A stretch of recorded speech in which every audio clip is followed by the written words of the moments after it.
Episode 12 के part 3 की शुरुआत वहीं से होती है जहां पिछला पार्ट खत्म हुआ था। रियो और सियोंग के बीच छोटा सा झगड़ा हो जाता है। रियो गुस्से में सियोंग के ऑफिस से बाहर चली आती है। थोड़ा रुकर अपने आप से कहती है कि पता नहीं आज मुझे क्या हो गया, लेकिन वो अपने घर चली जाती है। इधर सियोंग अपने आप से कहता है कि लगता है मेरी ज्यादा ही हिम्मत बढ़ गई है। अगली सुबह सियोंग रेडी होकर नीचे आता है तो वो अपनी मॉम को रेडी होकर बहुत सारा सामान लेकर कहीं जाते हुए देखता है। पूछने पर बताते हैं कि मैं तुम्हारे डैड और रियो के मॉम डैड घूमने के लिए स्योरक्सान माउंटेन जा रहे हैं, कल शाम तक हम लोग लौट आएंगे। सियोंग इतना सारा सामान देकर पूछता है कि आप लोग एक दिन के लिए जा रहे हो, फिर इतना सामान क्यों? तभी उसके डैड आते हैं जो मेडिसिन, बैंडेज वगैरह, हीट पैक लेकर आ जाते हैं ताकि उनकी वाइफ को थोड़ी सी भी दिक्कत ना हो। अब सियोंग के डैड कुछ ज्यादा ही केयर कर रहे थे, जो देख उसकी मम्मी तंग आकर कहती है फिर तुम व्हीलचेयर को क्यों छोड़ रहे हो, वो भी ले लो। जो सुन सियोंग के डैड सच में व्हीलचेयर लाने चले जाते हैं तो सियोंग की मॉम उन्हें समझाने के लिए उनके पीछे जाती है। सियोंग अपने डैड की ये साइड देखकर बहुत ही ज्यादा सरप्राइज रह गया था, पर अपने मॉम डैड को एक दूसरे का इतना केयर करता हुआ देखकर वो बहुत ज्यादा खुश होता है। इधर रियो के घर पे भी ऐसा ही हाल था। सुबह से उसके मॉम डैड भी तैयारी करने में लगे थे, कभी इन्हें कुछ सामान नहीं मिलता तो कभी क्या ले जाना ये डिसाइड नहीं कर पा रहे थे। इस वजह से रियो की मॉम तो डैड पे बहुत ज्यादा गुस्सा कर रही थी। रियो तो आधे घंटे से उनकी चिल्लम चिल्ली सुनकर परेशान हो जाती है। फिर दोंगजिन भी अपने दोस्तों के साथ बुसान जाने के लिए निकल जाता है। फाइनली सारा सामान लेकर दोनों बाहर आते हैं। सियोंग के डैड तो अभी अपनी वाइफ की केयर करने में लगे थे। उनके बैठने के लिए वो कार का दरवाजा खोल देते हैं, जो देख रियो की मॉम सोचती कि उनके हस्बैंड भी ऐसा ही करेंगे,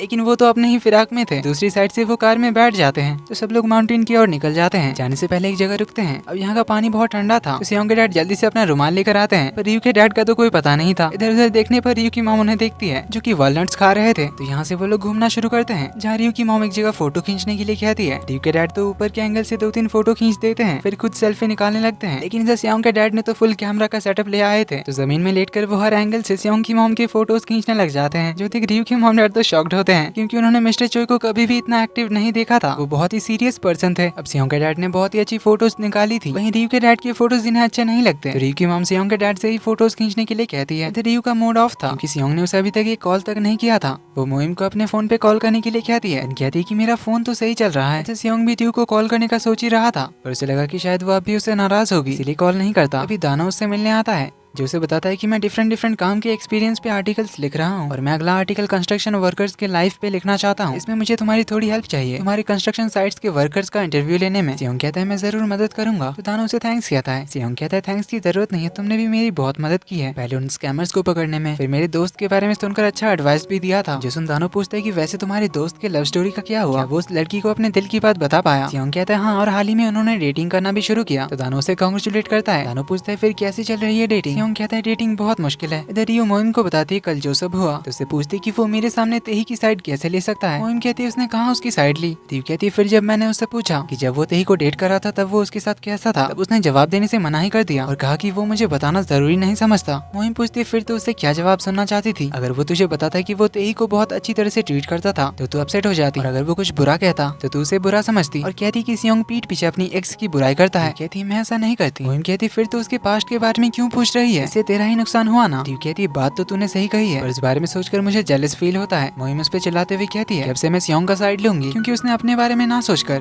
योंजन को गुड बाय कहने का तुझे मौका दिया और अब तो उससे ही नाराज हो रही है। रियो कहती मैं जानती हूँ, पर मैं अपनी फीलिंग्स को कंट्रोल नहीं कर सकती ना। मोइम कहती सही कहा, फीलिंग्स को कंट्रोल नहीं कर सकते। जिसके बाद वो कन्वीनियंस स्टोर आती है, जहाँ कोक खरीदते हुए उसकी मुलाकात दानो से हो जाती है। अब उसकी फेवरेट कोक का आखिरी पीस बचा था, जो दानो ने ऑलरेडी ले लिया था, पर वो मोइम से कहता है कि आखिरी पीस बचा है, तुम इसे रख सकती हो। मोइम कहती नहीं, मैं चाहती हूँ इसे तुम रखो, क्योंकि मैं तुम्हारे लिए यही फील करती हूँ, सो एंजॉय कहकर वो चली जाती है। इधर सियोंग की मॉम और रियो की मॉम बातें कर रहे थे। रियो की मॉम कहती कि तुम ठीक हो, ये जानकर मुझे भी सुकून मिला। सियोंग की मॉम कहती कि इस इंसिडेंट के बाद मैंने बहुत कुछ सीखा, फैमिली और फ्रेंड्स कितने जरूरी होते हैं ये मुझे समझ आया। रियो की मॉम कहती कि रियो के साथ जो हुआ मुझे भी अपनी गलतियों का एहसास हुआ, और अब सिर्फ मैं यही चाहती हूँ कि रियो को कोई ऐसा लाइफ पार्टनर मिले जो पूरे दिल से उसे प्यार करे, उसका ख्याल रखे और हर कदम पे उसका साथ दे। सियोंग की मॉम कहती कि मैं भी सियोंग के लिए एक अच्छी लाइफ पार्टनर ढूंढना चाहती हूँ, क्योंकि मेरी वजह से वो बहुत टाइम तक अकेला रहा। तो रियो की मॉम कहती कि क्यों ना हम सियोंग और रियो के लिए अच्छे लाइफ पार्टनर्स ढूंढना शुरू करें। दोनों यही डिसाइड करते हैं। इधर तेही ने सियोंग और म्योंग के लिए गिफ्ट भेजा था, जैसा उसने प्रॉमिस किया था। म्योंग को वो बहुत ही महंगे बाउल्स गिफ्ट करती है, जिसे देखकर तो वो बड़ा खुश होता है और जल्दी से घर जाता है अपनी वाइफ को दिखाने। सियोंग अपना गिफ्ट ओपन करता है, जिसके साथ एक नोट भी था, जिसमें लिखा था कि एक ट्रेडिशनल वेडिंग सेरेमनी में इस खास बाउल के जोड़े में वाइन पीते हैं। इसका मतलब होता है कि ब्राइड और ग्रूम दोनों एक दूसरे के लिए परफेक्ट हैं। ये मेरी तरफ से तुम्हें और रियो के लिए गिफ्ट है। मैं विश करती हूँ तुम दोनों हमेशा खुश रहो। इधर रियो प्रिंसेस कॉमिक का पूरा सेट उठाकर ले आई थी, पर इन्हें पढ़ने का उसे मन नहीं हो रहा था। वो अकेले बोर हो रही थी इसीलिए वॉक पे निकल जाती है। जाते हुए उसे एक टर्निंग पॉइंट पे सियोंग मिलता है जो एक कैट को खाना खिला रहा था। रियू कहती क्या कर रहे हो तुम? सियोंग कहता है क्या तुम्हारी आंखें खराब हो गई है? रियू पूछती क्या तुम हमेशा से ही इतने काइंड हो? सियोंग कहता है क्या तुमने अपने बॉयफ्रेंड को कोल्ड हार्टेड समझा था? रियू कहती बॉयफ्रेंड ये कब हुआ? सियोंग कहता है अगर मैं तुम्हारा बॉयफ्रेंड नहीं हो तो फिर क्या हूँ? रियू कहती हाँ तुम हो, मुझे वो वर्ड कहने में इतना ऑकवर्डनेस क्यों लगता है? यहाँ वो किस की बात कर रही थी? देन उससे पूछती कि क्या तुमने इस कैट हाउस को बनाया? सियोंग कहता है हाँ, क्या तुम्हें याद नहीं? इससे एक फ्लैशबैक शुरू होता है हाई स्कूल टाइम का। रियू ने एक कैट को बचाया था, उसे चोट लगी थी इसीलिए वो उसे अपने साथ ले आई थी, जबकि रियू को कैट फर से एलर्जी था पर फिर भी वो इसे अकेला नहीं छोड़ना चाहती थी, इसलिए उसने कपड़ा ढक कर रखा था। अब रियू को कैट की बहुत फिक्र हो रही थी, इसीलिए सियोंग ने डिसाइड किया था उसके लिए कैट हाउस बनाने का। इसके लिए वो पहले बहुत सारे डिजाइन ड्रॉ करता है जिनमें से फाइनली एक डिसाइड करके खुद ही कैट हाउस बनाने के काम में लगता है। तो काफी मेहनत करने के बाद वो रात तक कैट हाउस बना लेता है। तो दोनों उस कैट को उसका घर दिखाते हैं, उसके लिए खाना भी लेकर आते हैं। रियू ये देखकर बहुत इंप्रेस हो जाती है। तारीफ करने के चक्कर में उसे धक्का लग जाता है, इससे सियोंग के कपड़े गंदे हो जाते हैं। फिर सियोंग तो उसे मारने उसके पीछे ही पड़ जाता है। तो कमिंग बैक टू प्रेजेंट, सियोंग बताता है कि वो कैट हाउस ही मेरा पहला बनाया घर था। वो घर तब थोड़ा कमजोर था इसीलिए मैंने नया बना दिया था, और शायद जो कैट्स यहाँ रहते हैं वो उसी कैट के बच्चे होंगे जिसे तुमने बचाया था,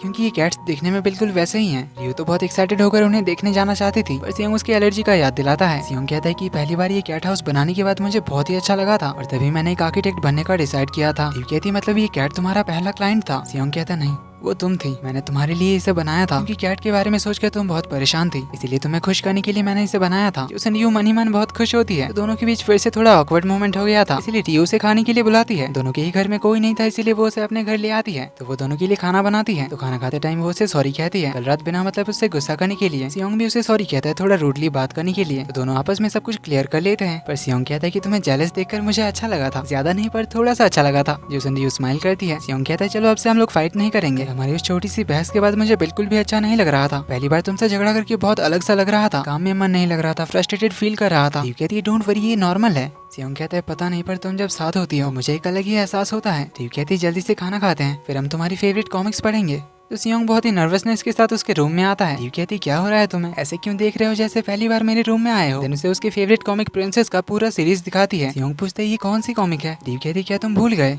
कॉमिक स्टोर में तुमने ही तो कहा था कि ये प्रिंसेस बुक तुम्हारी फेवरेट है। सियोंग कहता है वो तो मैंने ऐसे ही झूठ बोल दिया था। देन उसे कहता है कि सच कहूं तो मैं उस दिन तुमसे मिलने के लिए ही कॉमिक स्टोर आया था। उसने रियू शॉक्ड होती है, कहती है तुम मुझे पहले इतने अच्छे से ट्रीट करते थे पर अब वैसा बिल्कुल नहीं लगता। जब से हम दोनों रिलेशन में आए हैं तब से ऐसा लग रहा है जैसे तुम्हें मुझ में कोई इंटरेस्ट ही नहीं है। सियोंग पूछते हैं मैंने ऐसा क्या किया? रियू कहती तुम मेरी आंखों में देखकर बात नहीं करते, बहुत अलग सा बिहेव करते हो। तो सियोंग उसे फाइनली बता देता है कि असल में मैं बहुत नर्वस हूँ। इससे हमें सियोंग और रियू के फ्लैशबैक दिखाए जाते हैं। पहली बार जब रियू उसके कंधे पे सर रखकर सो रही थी सियोंग तब बहुत नर्वस था। मूवी थिएटर में भी रियू को देखकर वो बहुत नर्वस हो गया था, इसीलिए उसने काम का बस बहाना किया था। इसीलिए उसे कुछ समझ ही नहीं आ रहा था कि उसे क्या करना चाहिए और क्या नहीं। सियोंग कहता है कि मैंने इस दिन के लिए बहुत वेट किया है पर अब जब तुम सच में मेरे साथ हो, मेरे पास हो, इसलिए मैं बहुत नर्वस हो जाता हूँ, मेरा दिमाग सुन पड़ जाता है, मुझे कुछ समझ नहीं आता कि मैं क्या करूँ। रियू कहती है कि मुझे लग रहा था कि अब जब हम डेट कर रहे हैं इसलिए मैं तुम्हें अब अट्रैक्टिव नहीं लगती, यही सोचकर मैं परेशान हो रही थी। सियोंग कहता है ऐसा बिल्कुल नहीं है, बल्कि इसका ऑपोजिट है, मैं तुम्हें बहुत ज्यादा पसंद करता हूँ पर मुझे नहीं पता तुम्हें कैसे ट्रीट करूँ। इस बार वो उसके आंखों में देखकर कहता है, पर फिर कॉमिक्स उठाकर कहता है कि चलो नीचे चलते हैं। रियू पूछती यहाँ पढ़ना नहीं चाहते? सियोंग कहता है मुझे नहीं लगता कि हमें यहाँ रहना चाहिए, मुझे बुरे ख्याल आ रहे हैं। रियू पूछती कैसे ख्याल आ रहे हैं? सियोंग कहता है जो मुझे नहीं सोचना चाहिए वैसे थॉट्स आ रहे हैं, डायरेक्टली ना कहकर कहता है अनहेल्दी थॉट्स आ रहे हैं। रियू कहती है मुझे अनहेल्दी जंक फूड पसंद है, तुम जानते हो ना, इसलिए कोई बात नहीं, तुम बुरा सोच सकते हो। सियोंग कहता है फिर बुरे काम के बारे में क्या कहना है? रियू कहती है कर सकते हो जो भी करना चाहो। जोसन अब सियोंग कंट्रोल नहीं करता और उसे किस कर लेता है, जिसके बाद उनका रोमांस कंटिन्यू रहता है और इसी के साथ एपिसोड 12 फाइनली खत्म होता है।